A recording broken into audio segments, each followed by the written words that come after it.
Assalamualaikum warahmatullahi wabarakatuh. Selamat datang di Cerita dari Mereka. Beberapa cerita mungkin hanya terdengar seperti kebetulan. Beberapa lagi terlalu aneh untuk dijelaskan. Dan malam ini, kami akan membagikan sebuah kisah yang terjadi di sebuah sekolah tua. Sebuah kelas dengan satu bangku yang tidak pernah ditempati siapapun. Namun yang aneh, setiap pagi kursi itu selalu seperti baru saja diduduki seseorang. Inilah kisahnya. Bangku belakang itu selalu kosong.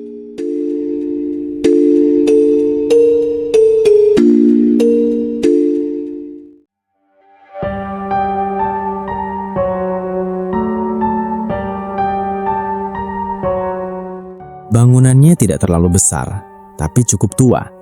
Dindingnya mulai mengelupas, jendela-jendela kayunya berderit jika tertiup angin, dan lorongnya terasa lebih gelap dibanding sekolah lain. Namanya SMA Bina Dharma. Sekolah biasa, tidak terkenal angker, tidak pernah ada cerita hantu yang serius. Sampai suatu tahun ajaran baru dimulai. Saat itu aku baru saja naik kelas 2. Hari pertama masuk sekolah setelah liburan panjang biasanya terasa menyenangkan. Bertemu teman-teman lagi, bercanda di kelas, dan tentu saja memilih tempat duduk baru. Di kelas kami ada sekitar 30 siswa. Seperti biasa, kursi depan langsung penuh oleh anak-anak rajin. Kursi tengah dipenuhi yang ingin dekat papan tulis tapi tidak terlalu terlihat guru. Dan kursi belakang biasanya jadi tempat favorit anak-anak yang ingin santai. Namun di kelas kami ada satu hal aneh. Bangku paling belakang di sudut kanan kelas selalu kosong. Padahal tempatnya cukup enak, dekat jendela, bisa melihat lapangan, dan cukup jauh dari meja guru. Aku memperhatikan itu sejak hari pertama. "Kenapa kursi itu kosong?" tanyaku pada temanku Dimas. Dimas hanya melirik sebentar ke arah bangku itu, lalu kembali membuka buku. "Biarin aja." Jawaban itu aneh. "Kenapa?" Dimas mengangkat bahu. "Dari dulu juga begitu. Aku tidak terlalu memikirkan itu. Mungkin hanya kebiasaan kelas saja. Namun, beberapa hari kemudian, aku mulai menyadari sesuatu. Setiap pagi saat kami masuk kelas, kursi itu selalu sedikit bergeser, seperti habis diduduki. Awalnya aku pikir hanya perasaanku saja. Sampai suatu pagi, aku datang lebih awal dari semua orang. Hari itu aku datang sekitar jam 6 pagi. Sekolah masih sepi. Beberapa guru belum datang. Hanya ada penjaga sekolah yang sedang menyapu halaman. Aku membuka pintu kelas. Dan seperti biasa, pandangan pertama yang kutuju adalah bangku belakang itu. Masih kosong. Aku berjalan ke tempat dudukku di tengah kelas. Namun saat melewati bangku itu, aku berhenti. Kursinya tidak rapi. Mejanya sedikit maju. Seperti baru saja didorong seseorang. Aku mengerutkan kening. Aneh. Aku yakin kelas ini belum dipakai siapapun. Aku bahkan orang pertama yang datang. Aku mencoba merapikan kursi itu. Ku kembalikan ke posisi semula. Lalu aku duduk di tempatku. Beberapa menit kemudian, teman-teman mulai datang juga. Dimas masuk sambil membawa roti. Pagi. Aku menunjuk ke belakang. "Dim, tadi kursi itu geser." Dimas berhenti mengunyah. "Yang mana?" "Itu." Dia menoleh, dan ekspresinya langsung berubah sedikit. "Udah bilang, biarin aja."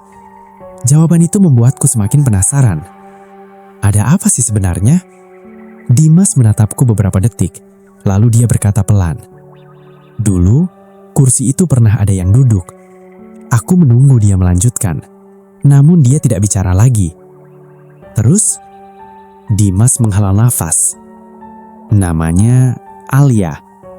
Aku belum pernah mendengar nama itu. "Murid sini." Dimas mengangguk. "Dia duduk di situ 2 tahun lalu. Kenapa sekarang kosong?" Dimas menatap meja dan menjawab dengan suara yang hampir seperti berbisik. "Karena Alia meninggal. Tubuhku merinding sedikit. Gimana maksudnya? Dimas tidak langsung menjawab. Beberapa teman lain mulai masuk. Dia mencondongkan tubuhnya ke arahku. Dia meninggal di sekolah ini. Aku menatapnya. Di kelas ini, Dimas menggeleng. Di belakang gedung olahraga. Jantungku mulai berdetak lebih cepat. Apa yang terjadi? Dimas berkata pelan. Katanya, dia bunuh diri. Kelas mulai ramai, tapi aku hampir tidak mendengar suara apapun. Hanya satu hal yang terngiang di kepalaku. Bangku belakang itu, yang tidak pernah ditempati siapapun lagi. Hari itu aku tidak bisa fokus belajar. Pikiranku terus kembali ke cerita Dimas. Saat istirahat, aku kembali menanyakan hal itu. Kamu pernah lihat dia? Dimas menggeleng. Enggak, aku masuk sekolah ini setelah kejadian itu. Terus kamu tahu dari mana? Cerita kakak kelas. Aku menoleh ke bangku belakang. Masih kosong. Namun entah kenapa, rasanya seperti ada seseorang yang sedang duduk di sana. Mengawasi kelas, mengawasi kami semua. Hari-hari berikutnya, hal aneh mulai terjadi. Setiap pagi, kursi itu selalu berubah posisi. Kadang kursinya maju, kadang mejanya sedikit bergeser. Kadang bahkan ada bekas seperti tangan di permukaan meja berdebu. Tidak ada yang pernah mengaku menyentuhnya. Tidak ada yang berani duduk di sana. Sampai suatu hari, guru matematika kami berkata sesuatu yang membuat seluruh kelas diam. Saat dia masuk kelas, dia melihat bangku itu. Lalu dia bertanya, "Kenapa kursi itu kosong terus?" Tidak ada yang menjawab. Guru itu menunjuk seorang siswa. "Kamu, duduk di sana." Siswa itu langsung pucat. "Pak, saya di sini saja." Guru itu mengerutkan kening. "Kursi kosong kok dibiarkan?" Kelas tetap diam. Akhirnya guru itu berkata dengan nada tegas, "Mulai besok, kursi itu harus dipakai." Kalimat itu membuat seluruh kelas saling menatap, karena kami semua tahu satu hal. Bangku itu bukan sekedar bangku kosong, dan jika seseorang akhirnya duduk di sana, mungkin dia tidak akan duduk sendirian. Sejak guru matematika mengatakan bahwa bangku belakang itu harus dipakai mulai besok, suasana kelas berubah. Tidak ada yang benar-benar berbicara tentang itu secara terang-terangan, tapi semua orang memikirkannya. Aku bisa melihatnya dari wajah teman-temanku. Beberapa terlihat gelisah, beberapa mencoba bersikap biasa saja, dan beberapa lainnya bahkan tidak berani melirik ke arah bangku itu lagi. Bangku di sudut belakang dekat jendela. Bangku yang selalu kosong sejak 2 tahun lalu. Bangku milik Alia. Hari itu terasa sangat lama. Pelajaran demi pelajaran berlalu, tapi pikiranku terus kembali ke satu hal. Besok, siapa yang akan duduk di sana?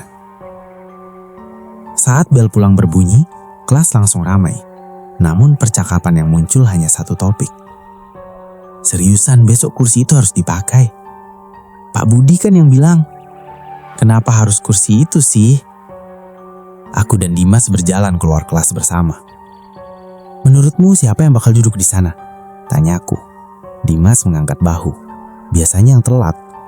Aku tertawa kecil tapi rasanya tidak terlalu lucu. Kami berjalan melewati lorong kelas yang mulai sepi. Sebelum turun tangga, aku menoleh sekali lagi ke dalam kelas. Bangku itu masih di sana, diam, kosong. Namun entah kenapa, aku merasa seperti ada seseorang yang sedang memerhatikan dari sana. Aku cepat-cepat membuang pandangan. Keesokan harinya, suasana kelas jauh lebih sunyi dari biasanya. Beberapa siswa sudah datang, tapi tidak ada yang bercanda seperti biasanya. Semua mata diam-diam memerhatikan bangku belakang itu. Masih kosong. Aku duduk di tempatku bersama Dimas. Kira-kira siapa yang bakal duduk di sana? Tanyaku. Dimas mengangkat bahu. Biasanya yang telat. Aku tertawa kecil tapi rasanya tidak terlalu lucu. Bel masuk berbunyi. Guru matematika itu masuk seperti biasa dengan membawa buku tebal. Dia menaruh tas di meja guru, lalu langsung melihat ke arah belakang kelas. Bangku itu masih kosong. Dia menghela nafas panjang. Kalian masih juga membiarkan kursi itu kosong? Tidak ada yang menjawab. Pak Budi menatap seluruh kelas. Sekarang saya tanya, siapa yang belum punya tempat duduk tetap? Semua diam. Tiba-tiba pintu kelas terbuka. Seorang siswa masuk dengan nafas sedikit terengah-engah. Namanya Arman. Dia memang terkenal sering datang terlambat. Maaf Pak. Pak Budi menatapnya dengan wajah datar. Bagus, tepat waktu. Arman terlihat bingung. Pak Budi menunjuk ke arah belakang kelas. Duduk di sana. Seluruh kelas langsung hening. Arman mengikuti arah jari Pak Budi. Matanya tertuju pada bangku kosong itu. Apa di situ Pak? Iya. Arman terlihat ragu. Dia menoleh ke arah kami. Tidak ada yang berani menatap balik. Beberapa bahkan langsung menunduk. Cepat, duduk, kata Pak Budi. Arman berjalan pelan ke belakang kelas. Langkahnya terdengar jelas karena kelas benar-benar sunyi. Tap, tap, tap. Aku merasakan jantungku berdetak lebih cepat setiap kali dia mendekati bangku itu. Saat dia sampai di sana, Arman menarik kursinya. Suara gesekan kursi terdengar panjang. Lalu dia duduk. Tidak terjadi apa-apa. Kelas tetap sunyi beberapa detik. Kemudian Mbak Budi mulai mengajar seperti biasa. Tapi tidak ada yang benar-benar memerhatikan pelajaran. Beberapa siswa diam-diam menoleh ke belakang. Arman terlihat biasa saja. Dia membuka buku, menulis, tidak ada yang aneh. Aku mulai berpikir mungkin semua ini hanya cerita yang dibesar-besarkan. Sampai sesuatu terjadi. Sekitar setengah jam kemudian, Arman tiba-tiba berhenti menulis. Aku melihatnya dari sudut mata. Dia menoleh ke kanan, ke arah jendela. Lalu dia menoleh ke kiri, seperti mencari sesuatu. Beberapa detik kemudian, dia mengangkat tangan. Pak Budi berhenti menulis di papan. Pak, tadi ada yang manggil. Kelas langsung sunyi. Pak Budi mengerutkan kening. Siapa? Arman melihat sekeliling. Saya nggak tahu, tapi kayak ada yang bisik. Beberapa siswa mulai saling menatap. Pak Budi menghela nafas kesal. Fokus belajar, jangan bercanda. Arman mengangguk pelan. Dia kembali menulis. Namun beberapa menit kemudian, dia berhenti lagi. Kali ini wajahnya benar-benar terlihat bingung. Dia menoleh ke arah kursi di sampingnya, yang kosong. Lalu dia menoleh ke belakang, seolah ada seseorang berdiri di sana. Pak, suara Arman terdengar lebih pelan. Pak Budi menoleh lagi. Apalagi? Arman menelan ludah. Pak, kursi ini tadi kayak ada yang dorong.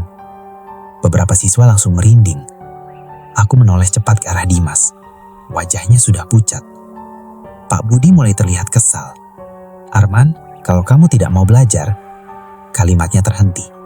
Karena saat itu, kursi Arman tiba-tiba bergeser sendiri. Suara gesekannya keras. Seluruh kelas langsung menoleh ke belakang. Arman berdiri dengan wajah pucat. Pak, saya nggak dorong. Tidak ada yang bicara. Tidak ada yang bergerak. Pak Budi menatap kursi itu beberapa detik. Lalu berkata dengan suara lebih pelan dari sebelumnya. Duduk lagi. Arman terlihat seperti ingin menolak. Namun akhirnya dia duduk kembali. Pelajaran dilanjutkan. Tapi tidak ada satupun orang di kelas yang benar-benar tenang lagi. Saat bel istirahat akhirnya berbunyi, Arman langsung berdiri. Dia berjalan cepat ke arah kami. Rak, Dim. Wajahnya pucat sekali. Apa yang terjadi? Tanyaku. Arman menatap ke arah bangku itu, lalu berkata dengan suara pelan. Waktu aku duduk tadi, aku menunggu dia melanjutkan. Arman menelan ludah. Rasanya kayak ada orang di sebelahku. Dimas langsung memalingkan wajah. Aku merasakan bulu kudukku berdiri. Apa maksudmu? Arman menatap kami dengan mata serius. Kayak ada yang duduk, tapi nggak kelihatan. Suasana kelas tiba-tiba terasa jauh lebih dingin. Aku menoleh ke arah bangku belakang itu. kursi Arman, dan kursi kosong di sampingnya. Entah kenapa, untuk sesaat, aku merasa seperti melihat sesuatu bergerak di sana. Seperti bayangan seseorang yang duduk, menunggu, dan mungkin tidak suka tempatnya diambil orang lain. Sejak hari Arman duduk di bangku belakang itu, suasana kelas tidak pernah benar-benar sama lagi. Awalnya, kami mencoba menganggap semua kejadian itu hanya kebetulan. Kursi yang bergeser sendiri mungkin karena lantai tidak rata. Bisikan yang didengar Arman mungkin hanya suara angin dari jendela. Namun, ada satu hal yang tidak bisa kami abaikan. Arman mulai berubah. 2 hari setelah kejadian itu, Arman datang ke sekolah dengan wajah yang sangat pucat. Matanya terlihat merah seperti kurang tidur. Saat dia masuk kelas, hampir semua siswa langsung memperhatikannya. Biasanya, Arman selalu bercanda dan membuat suasana kelas ramai. Tapi pagi itu, dia hanya berjalan pelan ke tempat tidurnya, ke bangku belakang. Bangku itu. Arman duduk tanpa berkata apa-apa. Aku menoleh ke arah Dimas. Dia kenapa? Dimas menggeleng. Aku juga gak tahu. Beberapa menit kemudian, aku memberanikan diri mendekati Arman. Man, dia menoleh perlahan. Wajahnya terlihat sangat lelah. Kamu sakit? Arman menggeleng pelan. Enggak, tapi kamu kelihatan pucat banget. Arman diam beberapa detik. Lalu dia berkata dengan suara sangat pelan. Aku gak bisa tidur semalam. Kenapa? Dia menatap meja. Tangannya sedikit gemetar. Ada yang datang. Aku langsung merinding. Datang? Arman mengangguk. Di kamarku. Jantungku berdetak lebih cepat. Apa maksudmu? Arman menghela napas panjang. Semalam sekitar jam 2. Dia mulai bercerita. Malam itu Arman sedang tidur di kamarnya. Lampu sudah mati. Rumahnya juga sudah sangat sunyi. Tiba-tiba dia mendengar suara seperti kursi yang digeser. Grek. Arman membuka mata. Awalnya dia pikir suara itu berasal dari rumah tetangga. Namun suara itu terdengar lagi. Grek.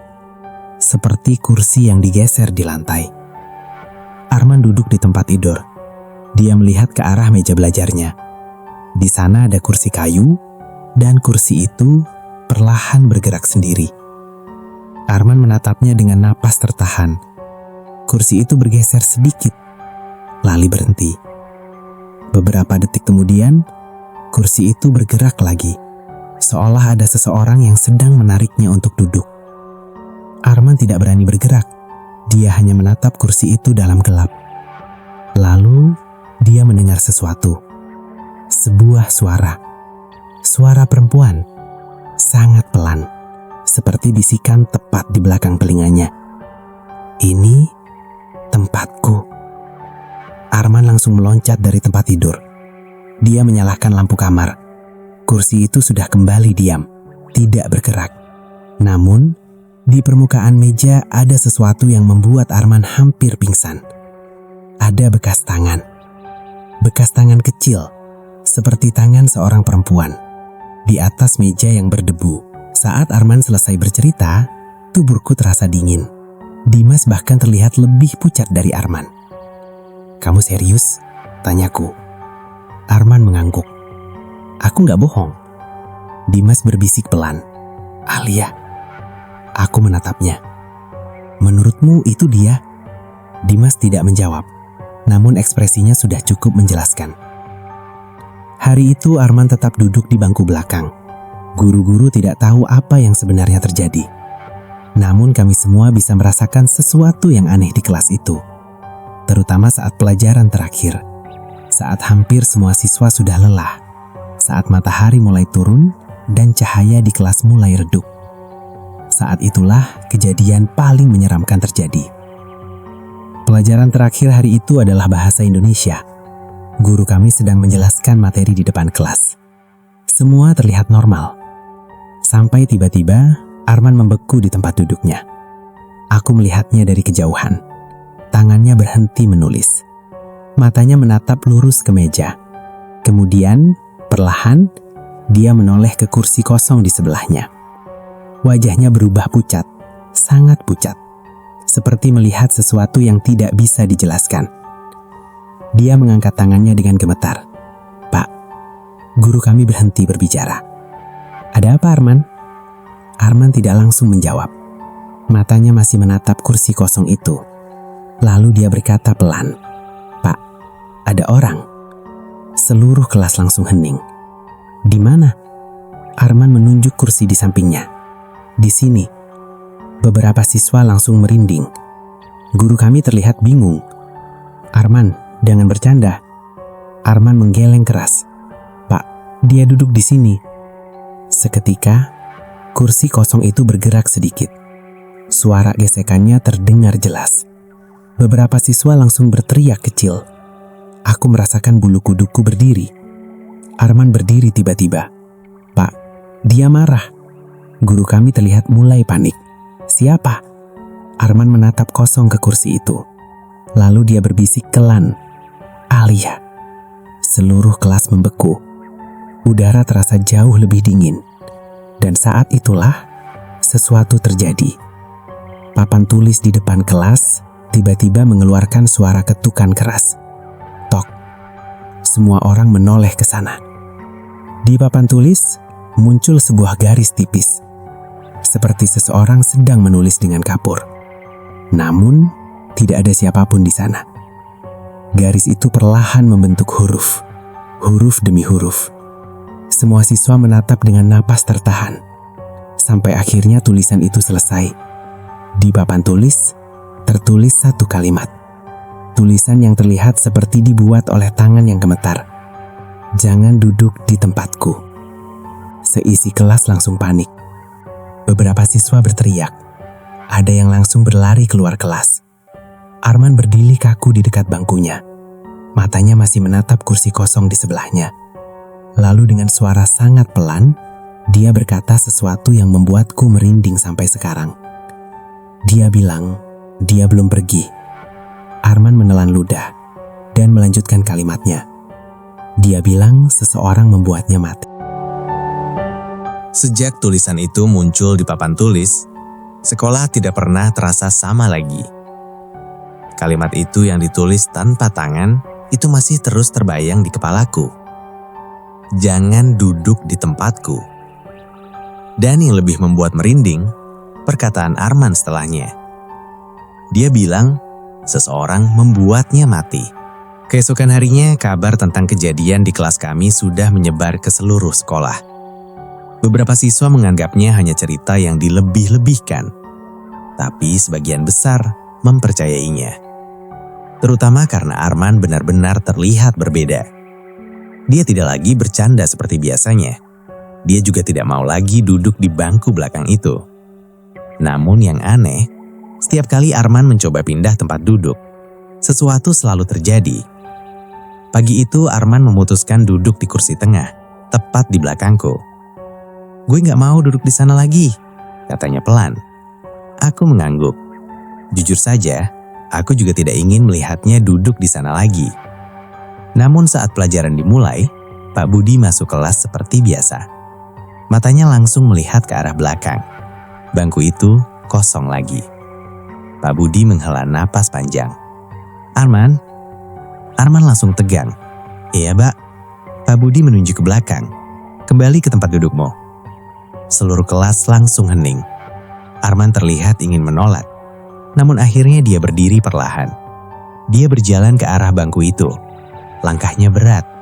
Seperti seseorang yang sedang berjalan menuju sesuatu yang tidak ingin dia temui. Saat Arman duduk kembali di sana, angin tiba-tiba masuk dari jendela. Padahal semua jendela tertutup. Kertas-kertas di meja bergetar pelan. Beberapa siswa langsung merinding. Aku menoleh ke arah Dimas. Dia berbisik pelan. Dia gak suka. Aku tahu siapa yang dia maksud. Alia. Hari itu Arman kembali mengalami kejadian aneh. Dia terus merasa seperti ada seseorang yang duduk di sebelahnya. Kadang kursinya terasa didorong pelan. Kadang dia mendengar suara napas di telinganya. Namun yang paling aneh, dia mulai mendengar sebuah tempat disebut berulang-ulang. Setiap kali bisikan itu muncul, selalu ada kata yang sama. Belakang gedung olahraga. Saat jam istirahat tiba, Arman langsung mendatangi kami. Wajahnya terlihat sangat tegang. Dia terus bilang tempat yang sama. Katanya pelan. Tempat apa? Tanyaku. Arman menatap kami. Belakang gedung olahraga. Dimas langsung terdiam. Aku mengerutkan kening. Kenapa dengan tempat itu? Dimas menelan ludah. Di situ, Alia ditemukan. Aku merasakan hawa dingin menjalar di punggungku. Ditemukan. Dimas mengangguk. 2 tahun lalu. Arman menatap kami bergantian. Dia bukan bunuh diri. Kami langsung menoleh kepadanya. Apa maksudmu? Arman berkata dengan suara pelan. Dia bilang dia didorong. Jantungku langsung berdegup keras. Didorong. Arman mengangguk. Dari tangga belakang gedung olahraga. Sore itu, setelah sekolah hampir sepi, kami bertiga memutuskan pergi ke tempat itu. Belakang gedung olahraga. Tempat yang jarang dilewati siswa. Gedung olahraga sekolah kami cukup besar. Di bagian belakangnya ada tangga beton yang jarang digunakan. Area itu terlihat lebih gelap dibanding bagian lain sekolah. Rumputnya juga lebih tinggi, seperti jarang dirawat. Saat kami berjalan ke sana, suasana terasa sangat sunyi. Hanya ada suara angin yang bergerak pelan. Arman berjalan paling depan. Dia terlihat seperti mengikuti sesuatu yang tidak bisa kami lihat. Dia di sini, katanya pelan. Aku merinding. Kamu yakin? Arman berhenti di dekat tangga belakang. Tangga itu cukup tinggi, sekitar 2 lantai. Dimas berbisik pelan. Disinilah dia ditemukan. Aku menatap tangga itu. Tiba-tiba Arman berjalan naik. Man, tunggu, kataku. Tapi dia tidak berhenti. Dia terus naik sampai hampir ke atas. Lalu dia berhenti. Tubuhnya tiba-tiba kaku. Ada apa? Teriak Dimas. Arman tidak menjawab. Beberapa detik kemudian, dia menoleh perlahan ke arah kami. Wajahnya sangat pucat. Dia di sini. Aku dan Dimas saling menatap. Di mana? Arman menunjuk ke arah lantai tangga. Tepat di dekat ujung tangga. Di sana ada bekas noda gelap. Seperti noda yang pernah dibersihkan, namun tidak pernah benar-benar hilang. Arman berbisik pelan. Dia bilang dia jatuh dari sini. Angin tiba-tiba berhembus lebih kuat. Daun-daun di sekitar tangga bergerak. Lalu Arman berkata sesuatu yang membuat darahku terasa dingin. Dia bilang orang yang mendorongnya masih di sekolah ini. Aku merasakan jantungku berdegup keras. Siapa? Arman menggeleng perlahan. Matanya kosong ke arah tangga. Dan dengan suara gemetar, dia berkata sesuatu yang membuat tubuhku langsung merinding. Bukan. Dia menunjuk ke arah atas tangga. Orang yang mendorongnya. Setelah kejadian di belakang gedung olahraga sore itu, kami bertiga tidak berani tinggal lama di sana. Suara langkah kaki yang naik di tangga kosong itu masih terngiang di kepalaku. Kami langsung turun dan kembali ke halaman sekolah tanpa bicara banyak. Namun sebelum kami pergi, Arman mengatakan satu hal lagi. Kalimat yang membuat perasaan kami semakin tidak tenang. Dia tahu siapa yang mendorongnya. Aku menoleh cepat. Siapa? Arman menggeleng pelan. Dia bilang dia akan menunjukkan sendiri. Malam itu aku tidak bisa tidur. Bayangan tangga belakang gedung olahraga terus muncul di pikiranku. Jika Alia benar-benar tidak bunuh diri, berarti seseorang di sekolah ini pernah membunuhnya. Dan orang itu mungkin masih ada di sekitar kami. Keesokan harinya, suasana sekolah terasa lebih aneh dari biasanya. Langit terlihat mendung sejak pagi. Udara terasa lebih dingin. Saat aku masuk kelas, Arman sudah duduk di bangku belakang. Di tempat Alia dulu. Dia duduk diam, tidak bergerak. Aku menghampirinya. Man, Arman menoleh perlahan. Matanya terlihat lebih gelap dari biasanya. "Dia datang lagi semalam," katanya pelan. Aku langsung merinding. "Dia bilang apa?" Arman menatap bangku kosong di sebelahnya, lalu menjawab dengan suara hampir seperti bisikan. "Dia bilang, hari ini." Aku tidak sempat bertanya lagi karena guru sudah masuk kelas. Pelajaran dimulai seperti biasa, namun tidak ada satupun dari kami yang benar-benar fokus. Semua terasa seperti menunggu sesuatu terjadi. Pelajaran terakhir hari itu kembali menjadi momen yang paling menegangkan. Langit di luar mulai gelap. Hujan turun perlahan. Suara rintiknya terdengar jelas dari jendela kelas. Guru yang sedang mengajar berhenti sejenak karena suara petir. Saat itulah, Arman tiba-tiba berdiri. Semua orang menoleh padanya. "Arman, ada apa?" tanya guru. Arman tidak menjawab. Matanya menatap lurus ke depan kelas, ke arah meja guru. Lalu perlahan, dia menunjuk seseorang. Tangannya gemetar. Dia. Seluruh kelas menoleh mengikuti arah jarinya. Orang yang dia tunjuk adalah Pak Budi, guru matematika kami. Ruangan langsung sunyi. Pak Budi terlihat bingung. "Apa maksudmu?" Arman menatapnya dengan wajah pucat. "Alia bilang, Bapak." Beberapa siswa langsung saling menatap. Pak Budi tertawa kecil. "Tolong jangan bercanda seperti itu." Namun, Arman tidak terlihat bercanda. Justru wajahnya semakin tegang. "Dia bilang, Bapak yang mendorongnya." Kalimat itu membuat seluruh kelas membeku. Pak Budi menatap Arman dengan tajam. "Cukup." Namun, tiba-tiba, lampu kelas berkedip. Sekali, 2 kali, kemudian mati total. Kelas langsung gelap. Beberapa siswa berteriak kecil. Hanya cahaya dari jendela yang sedikit menerangi ruangan. Dan, dalam cahaya redup itu, sesuatu terlihat di bangku kosong di sebelah Arman. Seorang gadis. Rambutnya panjang menutupi wajahnya. Seragam sekolahnya terlihat lusuh. Tubuhnya duduk diam di kursi itu. Beberapa siswa langsung berteriak histeris. Aku bahkan tidak bisa bergerak. Jantungku terasa seperti berhenti. Arman menatap sosok itu dan perlahan berkata, "Alia." Sosok gadis itu tidak bergerak. Namun, kepalanya perlahan menoleh ke arah depan kelas, ke arah Pak Budi. Pak Budi mundur 1 langkah. Wajahnya berubah pucat. Ini tidak lucu. Namun, tiba-tiba, kursi guru di depan kelas terseret sendiri ke belakang. Krrrr. Pak Budi langsung panik. Siapa yang melakukan ini? Tidak ada yang menjawab, karena semua orang melihat hal yang sama. Di papan tulis, kapur yang tergeletak di sana mulai bergerak sendiri, menulis sesuatu. Huruf demi huruf muncul di papan. Tulisannya besar dan berantakan, namun bisa terbaca dengan jelas. "Aku didorong." Suasana kelas berubah menjadi kekacauan. Beberapa siswa langsung lari keluar kelas. Ada yang menangis, ada yang berteriak. Namun, Pak Budi tidak bergerak.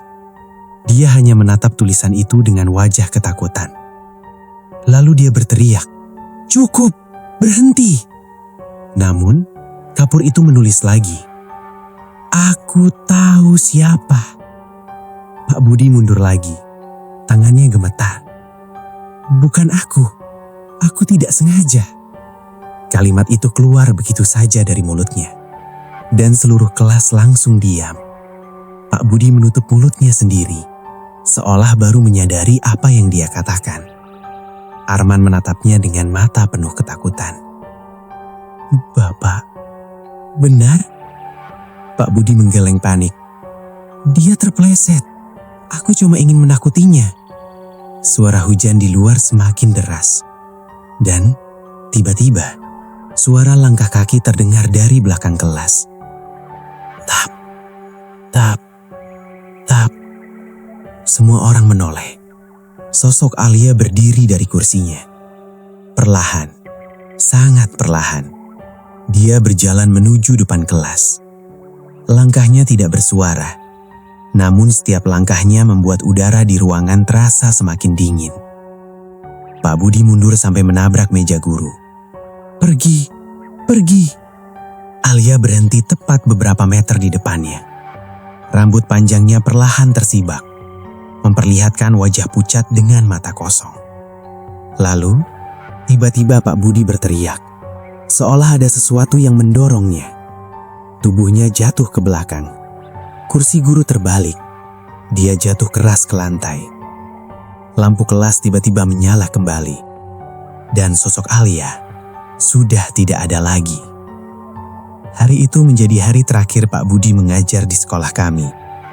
Beberapa hari kemudian, kami mendengar kabar bahwa dia mengakui semuanya.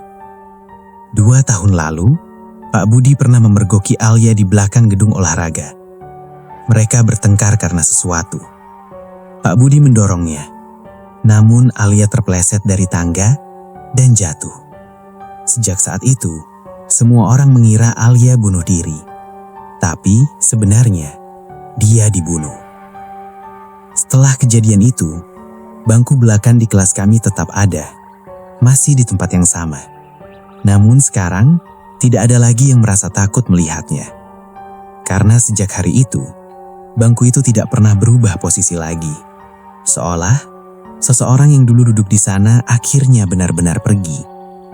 Namun, kadang ketika kelas sudah kosong dan matahari hampir tenggelam, beberapa siswa mengaku pernah melihat sesuatu. Di sudut belakang kelas, di bangku dekat jendela, sebuah bayangan samar, seperti seorang gadis yang sedang duduk diam, mengawasi kelas. Karena mungkin ada satu hal yang tidak pernah berubah. Bangku itu memang terlihat kosong, namun tidak semua yang kosong benar-benar tidak ada penghuninya.